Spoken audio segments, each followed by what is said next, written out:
Hello friends, कैसे हैं आप सभी लोग? स्वागत है एक बार फिर से आप सभी का हमारे यूट्यूब चैनल वीएसएस फार्मेसी में। तो पिछले 2 वीडियो में हमने सेक्शन ए और सेक्शन बी को कवर किया था। तो इस वीडियो में हम सेक्शन सी को कवर करने वाले हैं। तो चलिए फटाफट से वीडियो को शुरू करते हैं बिना समय गवाए हुए। तो हम लोग का जो पहला क्वेश्चन है यहाँ पे, give the structure and use of DDT BHC और क्लोरामीन। डीडीटी बीएचसी और क्लोरामीन के स्ट्रक्चर और यूज के बारे में बताना है। तो ये जो डीडीटी है इसका फुल फॉर्म होता है डाइक्लोरो डाइफिनाइल ट्राइक्लोरो इथेन होता है। इसमें 2 बेंजीन रिंग होते हैं, एक के पास एक क्लोरीन होता है और उसके बाद ये कार्बन से जुड़े हुए होते हैं और 3 क्लोरीन एक साथ जुड़े हुए होते हैं। जो इसका मॉलिक्यूलर फार्मूला है वो C14H9Cl5 होता है और मॉलिक्यूलर वेट जो होता है वो 354.48 ग्राम पर मोल होते हैं। ठीक। और इसके जो यूजेस होते हैं, यूज़ को आप देख सकते हैं, use in pesticide control, pesticide के कंट्रोल के लिए यूज़ किया जाता है। और जो मॉस्किटोस जो मलेरिया फैलाते हैं जैसे एनोफिलस वाले, उनके कंट्रोल के स्प्रेड को कंट्रोल करने के लिए इसका यूज़ किया जाता है डीडीटी का। ठीक। ये है बीएचसी आपका बेंजीन हेक्साक्लोराइड। इसको हम लोग लिंडेन भी कहते हैं। हेक्साक्लोराइड यानी कि एक बेंजीन के किनारे किनारे 6 क्लोराइड लगे हुए होते हैं। इसके जो यूजेस हैं, यूज़ फॉर ट्रीटमेंट ऑफ लाइस, जो बालों में जो होती हैं उसके ट्रीटमेंट के लिए। और इसका जो यूज़ होता है वो स्टमक और इंसेक्टिसाइड्स के स्प्रेड के लिए किया जाता है कि उससे बचने के लिए।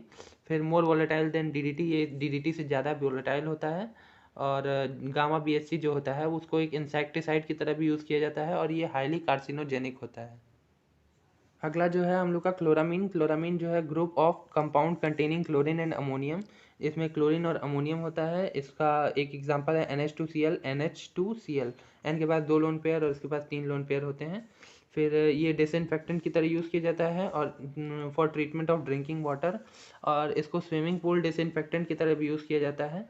और इसको क्लोरीन की जो स्मेल आती है स्विमिंग पूल से, उसको रिमूव करने के लिए किया जाता है।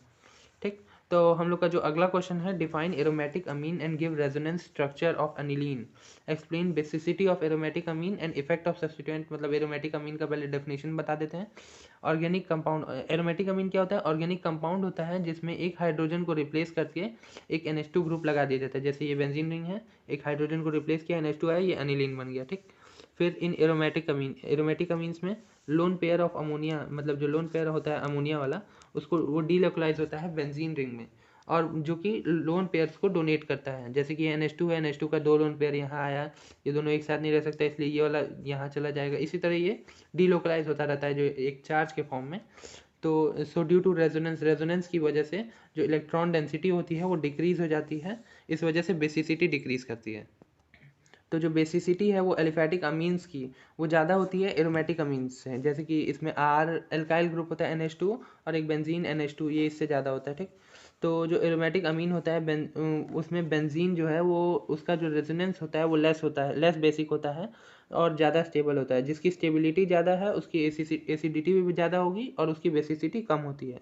तो सब्स्टिट्यूट जिसमें स्टेबिलिटी ज़्यादा होती है उसकी बेसिसिटी कम, जिसकी स्टेबिलिटी कम उसकी बेसिसिटी ज़्यादा। ठीक। ये जो अगला क्वेश्चन है, explain principle in determination of saponification value of fat या फिर ऑयल। ठीक। तो सेपोनिफिकेशन नंबर क्या होता है? सेपोनिफिकेशन वैल्यू जो होता है वो कोइट स्टॉफर नंबर होता है। ये नंबर होता है मिलीग्राम ऑफ KOH रिक्वायर्ड, मतलब मिलीग्राम कितने KOH मिलीग्राम रिक्वायर्ड हैं सेपोनीफाई करने के लिए 1 ग्राम फैट या फिर ऑयल को। ठीक। और ये मेजर होता है क्या? Average molecular weight of fatty acid जितने प्रेजेंट हों। ठीक। प्रिंसिपल क्या होता है इसका? सेपोनिफिकेशन जो होता है वो एक प्रोसेस होता है जिसमें फैटी एसिड जो कि ट्राइग्लिसराइड्स या फिर फैट में होते हैं, उसको हाइड्रोलाइज करके एक an alkali of glycerol and potassium में कन्वर्ट करने के लिए। फिर इसमें होता क्या है? Unknown quantity of fat and oils is reflux, मतलब एक नोन क्वांटिटी ऑफ फैट या फिर ऑयल को के क्वांटिटी को रिफ्लेक्स करके एक excess amount of alcoholic KOH में मिक्स कर देते हैं सेपोनिफिकेशन में। उसके बाद हम सेपोनिफिकेशन करके उसको टाइट्रेट कर देते हैं स्टैंडर्ड एसिड में। ठीक।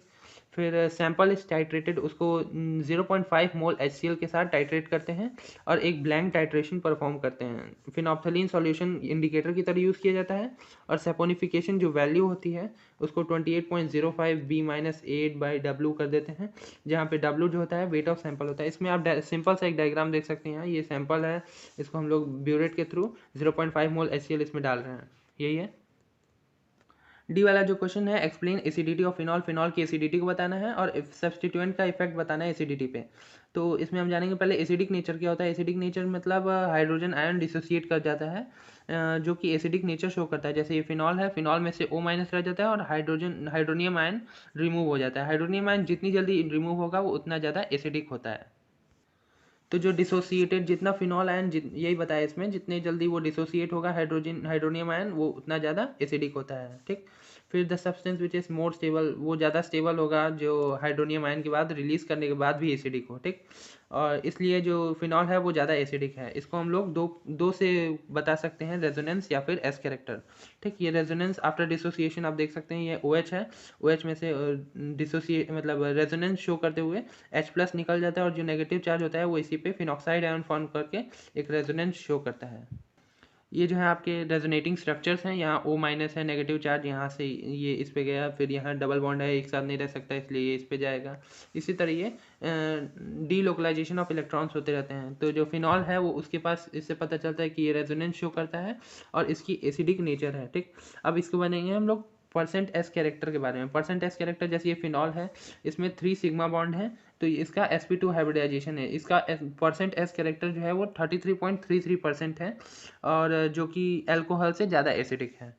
अब अगला जो पूछा था वो effect of substituent on acidity of phenol. Acidity of phenol का इफेक्ट ऑफ सब्सटीट्यूएंट बताना है। दो टाइप के सब्सटीट्यूएंट होते हैं जो फिनॉल से अटैच होते हैं, इलेक्ट्रॉन डोनेटिंग ग्रुप और electron withdrawing group. Electron donating group वाले में जो इलेक्ट्रॉन्स डोनेट करते हैं, जैसे कि एग्जांपल में आप ये देख सकते हैं, हेलोजन, एक बेंजीन पे हेलोजन और OH जुड़े हुए हैं, X की जगह OH, CH3, C2H5, Cl कुछ भी लगा सकते हैं आप। इलेक्ट्रॉन विड्रॉइंग ग्रुप जो इलेक्ट्रॉन्स के ग्रुप को विड्रॉ कर लेते हैं, जैसे कि X की जगह आप साइनाइड, नाइट्रोजन डाइऑक्साइड, अमोनिया ऐसे जोड़ सकते हैं। ठीक, फिर डिसोसिएशन के बाद आप, जैसे ये फिनॉक्साइड आयन है, इलेक्ट्रॉन डोनेटिंग ग्रुप जो है वो इलेक्ट्रॉन डेंसिटी को बढ़ा देता है और इलेक्ट्रॉन डेंसिटी के बढ़ने की वजह से वो जो होता है कंपाउंड अनस्टेबल हो जाता है और उसकी एसिडिटी कम हो जाती है। और जो इलेक्ट्रॉन एक्सेप्टिंग होता है वो विड्रॉ कर लेता है इलेक्ट्रॉन, और जिसकी वजह से उसकी इलेक्ट्रॉन डेंसिटी कम हो जाती है और उसका स्टेबिलिटी बढ़ जाता है, जिसकी वजह से उसका एसिडिटी भी बढ़ जाता है। तो उसके बाद है आपका explain principle procedure in estimation of acid value of fat and oil. ठीक है, तो एसिड वैल्यू क्या होता है, न्यूट्रलाइजेशन नंबर होता है। It is use to measure free fatty acid present in fat and oil. Free fatty acid नापने के लिए किया जाता है जो फैट एंड ऑयल में प्रेजेंट हो, और फ्री फैटी एसिड जो फैट एंड ऑयल के लिए हार्मफुल फॉर ह्यूमन होते हैं उसको काउंट करने के लिए किया जाता है। इसका प्रिंसिपल आप यहीं से जान सकते हैं, डायरेक्ट आप जान लीजिए, इसमें लिखा पूरा यही है कि एक ब्यूरेट स्टैंड के अंदर 0.1 ml KOH ले लेंगे और इसमें फैट्स एंड ऑयल सैंपल ले लेंगे। ठीक, फैट्स एंड ऑयल सैंपल ले लेंगे, मतलब इसमें डायरेक्टली वही लिखा है, डायरेक्टली टाइट्रेट कर देते हैं ऑयल और फैट को अल्कोहलिक मीडियम में। ठीक, 10 ग्राम, आप क्वांटिटी अपने हिसाब से कुछ भी कर सकते हैं। 95% इथेनॉल होना चाहिए, ये जरूरी है। और ये जो एसिड वैल्यू है 5.61 N/W होता है, वेयर जो N होता है वो ब्यूरेट रीडिंग होता है और W होता है वो सैंपल का वेट होता है। तो अगला है give structure synthesis and importance of diphenyl methane. Structure बना देंगे, आप ये देख सकते हैं, दो कंपाउंड है, दो बेंजीन है और एक कार्बन के साथ जुड़े हुए हैं। ये इसका मॉलिक्यूलर फॉर्मूला जो होता है C6H5 2CH2 होता है, और इसमें जो होता है मीथेन होता है जिसके पास 2 हाइड्रोजन एटम होते हैं और रिप्लेस होता है जो 2 फिनाइल ग्रुप से। ठीक, इसका जो सिंथेसिस है वो फ्रीडल क्राफ्ट कंडेंसेशन से हो सकता है। C6H5CH2 मतलब बेंजाइल क्लोराइड ले लेंगे, उसको बेंजीन के साथ रिएक्ट करवाएंगे, एल्यूमिनियम क्लोरेट के साथ रिएक्शन करवाने पे वो डाइफिनाइल मीथेन दे देगा और HCl के साथ। इसका जो अगला सिंथेसिस वाला है, कंडेंसेशन होता है बिटवीन फॉर्मल्डिहाइड और 2 मॉलिक्यूल ऑफ बेंजीन के बीच में। 2 मॉलिक्यूल बेंजीन है, ये आपका देख सकते हैं, ये फॉर्मल्डिहाइड है। इसको जब आप कॉन्सेंट्रेटेड H2SO4 में डालेंगे तो वो डाइफिनाइल मीथेन और H2O देगा। ठीक, आप यहाँ ये देख सकते हैं। फिर वॉल्फ किस्नर रिएक्शन होता है जिसमें आपको बेंजोफिनोन के साथ हाइड्रोजन आयोडाइड और रेड फॉस्फोरस, मतलब फॉस्फोरस को गर्म करते हुए 160 डिग्री सेल्सियस तक छोड़ देंगे आप, और उसके बाद बेंजोफिनोन जो है वो आपका डाइफिनाइल मीथेन में कन्वर्ट हो जाएगा। अगला जो है आपका रिएक्शन उसके सिंथेसिस के लिए, वो है डाइफिनाइल मीथेन की सिंथेसिस के लिए, वो है ग्रिग्नार्ड रिएक्शन, जिसमें आपको ग्रिग्नार्ड रिएजेंट यूज़ करना रहता है C6H5MgBr, जिसको आप बेंजाइल क्लोराइड के साथ रिएक्ट करवाते हैं। तो फिनॉल हाइड्रोजीन यूज़ करना रहता है जिसको 60 से 70 डिग्री सेल्सियस तक अगर हीट करेंगे तो वो डाइफिनाइल मीथेन फॉर्म करता है। इसकी जो इंपॉर्टेंस है वो आप बता सकते हैं, diphenyl methane is present in various chemical compound, ये तरह तरह के केमिकल कंपाउंड्स में पाया जाता है, और इसको antacid, antidiarrhoeal, antispasmodic, antiulcer, antiemetic, sedative की तरह यूज़ किया जाता है। अगला क्वेश्चन जो है आपका वो एक्सप्लेन सैशे मोहर theory on stability of cycloalkenes है।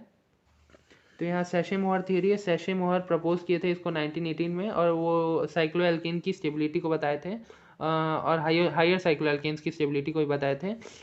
बेयर के अनुसार, बेयर के जो मेंबर हैं वो साइक्लोपेंटेन वो इंक्रीजिंगली अनस्टेबल होते हैं, मतलब वो जैसे जैसे बढ़ते जाते हैं वो अनस्टेबल होते जाते हैं, जो कि इसका एक लिमिटेशन भी है। और अकॉर्डिंग टू सेशे-मोहर थ्योरी, साइक्लोएल्केन्स जो है वो एक प्लेन में नहीं होते हैं, कोप्लेनर नहीं होते हैं।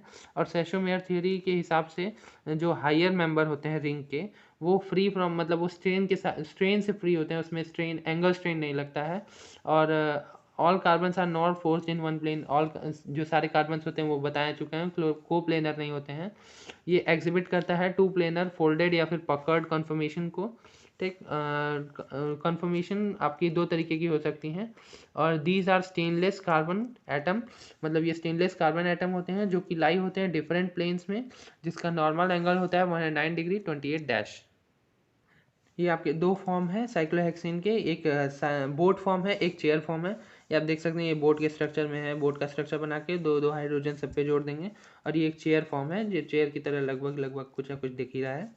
और ये अगला है आपका चेयर फॉर्म, बताया गया है इसके बारे में। चेयर फॉर्म जो है वो ज़्यादा स्टेबल है बोट फॉर्म से, क्योंकि इसका जो एक्सियल पोजीशन है वो परपेंडिकुलर है क्या, प्लेन ऑफ रिंग के हिसाब से। ठीक, और जो इक्वेटोरियल पोजीशन है वो एक plane around the plane of ring के हिसाब से वो इक्वेटोरियल पोजीशन पे है।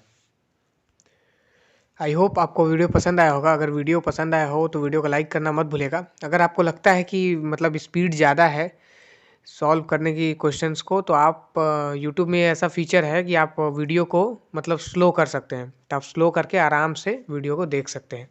तो चलिए मिलते हैं अगले वीडियो में, लेकिन चैनल को सब्सक्राइब करना भूलिएगा मत।